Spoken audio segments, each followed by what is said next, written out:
Now, I'm not going to lie. He gagged me when he chopped off the dreads, but it was long overdue.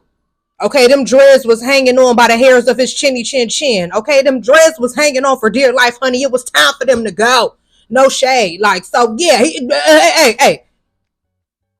It was about damn time. Look, let's be clear, I ain't never took a loss. Every time I go shopping, I ain't gotta check the cost. Still independent, still my own boss. Still got bad bitches coming up they draws. Eat the beat up like a motherfucking Frito. Lucci flaming hot like a motherfucking Cheeto. This is not an act, I am not Don Cheeto. So the nigga out, treat him like a free coat. Yeah, you heard right, I'm a whole ass gangster. Made him eat my butt, ain't even say thank ya. Thought he's gon' fuck, no nigga, I'm a prankster. I can make a thug nigga feel like a wankster. Pull up down my green like Shigo.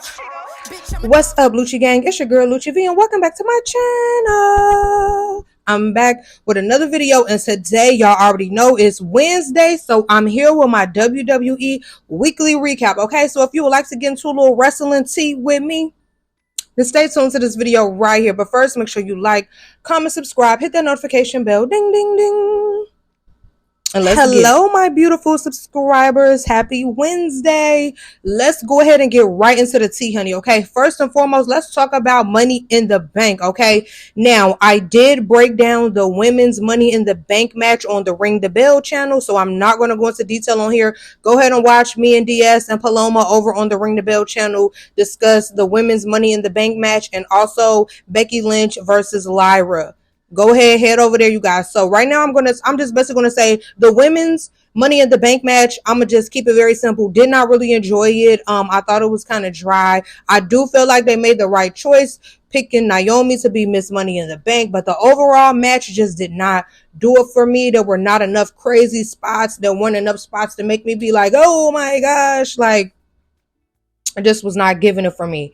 The men's Money in the Bank match, you guys, Seth freaking Rollins is Mr. Money in the Bank. Now, some people are kind of upset. First of all, I did enjoy the men's Money in the Bank match a lot better. There was some really cool spots on. I love like the Mexican Destroyer on the ladder. There was a really cool spot with Chad Gable when he used the ladder to tip it over to climb. Yo. The men's match, I'm sorry, they had some good spots, but I just want to talk about Seth freaking Rollins being the winner of the Money in the Bank match. Now, a lot of people have been complaining like Seth didn't need it. Y'all could have gave it to a talent who really needed it and needed a push and XYZ. A lot of people feel like, oh, LA Knight, you know, y'all keep overlooking him, but like, come on, like storyline wise, it made the most sense to me. Like Seth has been, you know, him and, you know, Paul Heyman and Braun Breaker and Bronson Reed, you know, they've been doing this whole, like, we're trying to take control. We're trying to take control over this and control the narrative, basically. And what better way for them to have control than have Seth with the Money in the Bank briefcase that he can cash it in whenever he wants to and become the champion and have control and be the face of the company and things like that. So, storyline wise, it made the most sense to me. The only, like I told you guys in my prediction video, the only other story that would have made sense to me was El Grande, because that could have been a way for them to have to unmask him, you know, but I felt like Seth was the right answer to win. That's just my personal opinion, and I feel like he's going to be terrorizing them over on Monday Night Raw, babes. I feel like he's going to be terrorizing them, okay?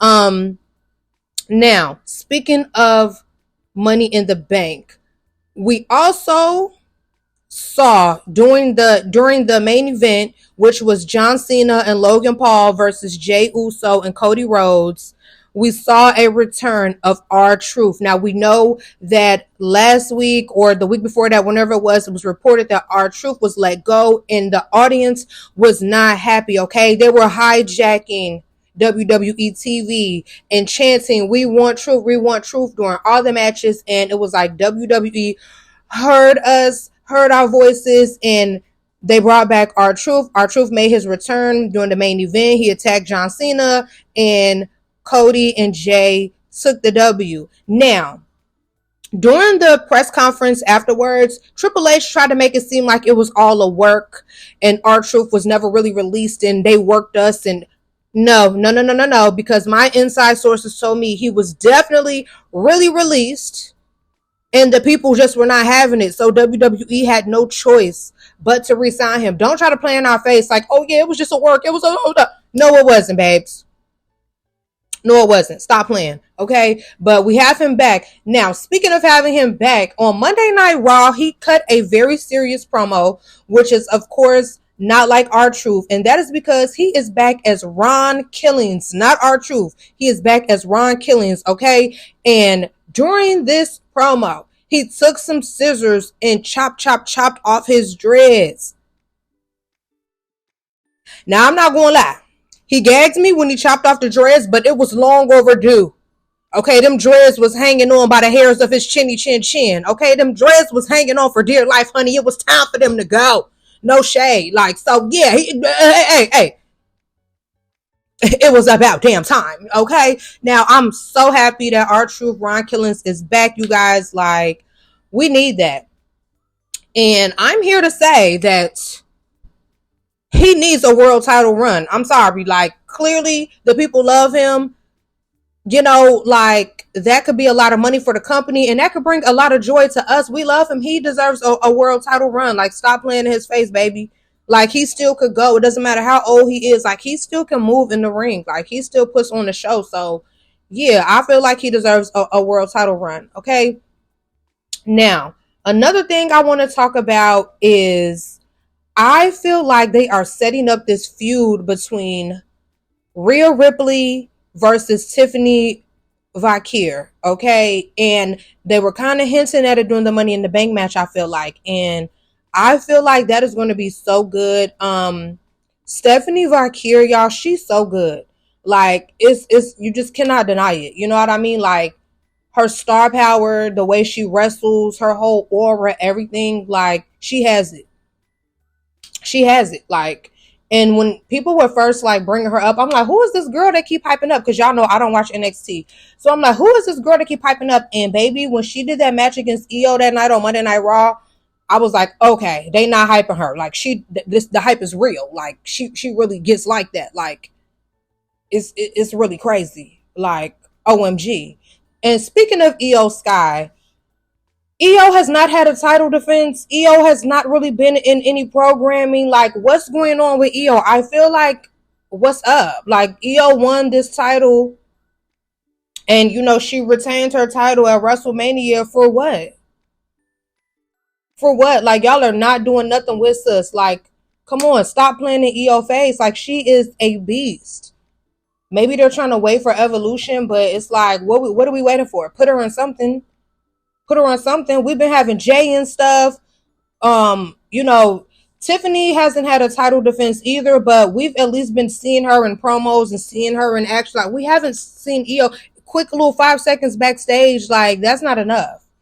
Okay. On Monday Night Raw, they did start the qualifying matches for King and Queen of the Ring in the Queen of the Ring qualifying match. We did see Roxanne take the W, but she snuck it away from Liv Morgan. But I'm not going to lie, you guys, during the Queen of the Ring match, her and Liv Morgan decided to work together so it could come down to them two. And I'm not going to lie, they were working good together. I liked how they looked together. I think down the line, Raquel is going to get the boot, and it's going to turn to Liv and Roxanne. Like, I liked it. I liked the way that it looked, y'all. I'm not gonna lie. Like, I could see that happening. But the main thing I want to talk about, which has everyone, I don't know, I feel like it's kind of 50-50 with what I've been seeing, but the main event of Monday Night Raw, we saw Jey Uso lose his title to Gunther, who he took the title from. Okay. Now I knew that Jey was losing the title. Just because at Money in the Bank, they kept emphasizing Jey is not going to be 100%. Jey is not going to be 100% at the beginning of Monday Night Raw. Jey is not going to be. I said, okay, they're trying to use this as the excuse for why he's losing because he's been, you know, he got beat up over the weekend. So, you know, I knew what was happening. But I feel like it was kind of wasted to do it on Monday Night Raw unless Seth was going to come to a cash in and make it a really big moment. I was waiting for that. I was like, okay, Seth definitely has to come cash in right now, but it wasn't. So it kind of was like we did this whole build up to WrestleMania with Jey not being able to defeat Gunther, and Gunther beat up Jimmy, and Jey finally got his victory just for them to have him lose it right back to Gunther. Like, I feel like I don't understand where they're going with this story now. I feel like the only way it would have made sense to me was if Seth came out and did the immediate cash in and sent Raw through the room. But I just feel like they wasted the time. Like, they keep giving Jey these really short title reigns, and it's like, I don't get it. You know, Gunther is boring. So it's like, what do we put it back on Gunther for?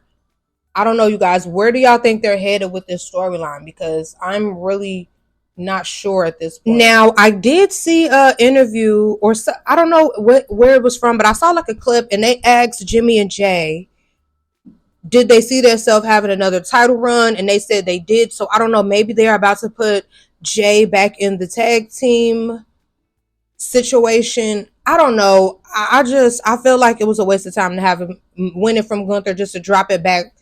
What was it, like 58 days later? Like, and I don't know. So who do you guys think Seth is going to cash in on, Gunther or John Cena? And when do you guys think is going to happen? Comment down below. Let me know. I would love to hear you guys' takes and predictions. I am going to I think I want to do, like, I want to guess the matches for Evolution.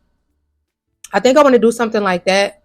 I don't know, but I want to know you guys' opinion. How did you guys like Monday Night Raw this week? I thought it was a good episode this week for Monday Night Raw. And also, let me know how you guys enjoyed Money in the Bank. I feel like they are having these PLEs just come back to back to back to back to back. So it's really hard to build up good storylines and get us really on edge. But I mean, it seems like WWE is just kind of being money hungry right now. Also, side note, I got word that some of the ladies at WWE watch my content and they don't like some of the stuff I say. I'm sorry, sisters. I love all of y'all, but I just be clocking tea. Okay, so I hope you guys enjoyed this video. Please comment down below with you guys' predictions and takes and all of that. I would love to read them. I always read all of them, y'all. Okay, so I hope you guys enjoyed this video, and thank you for watching.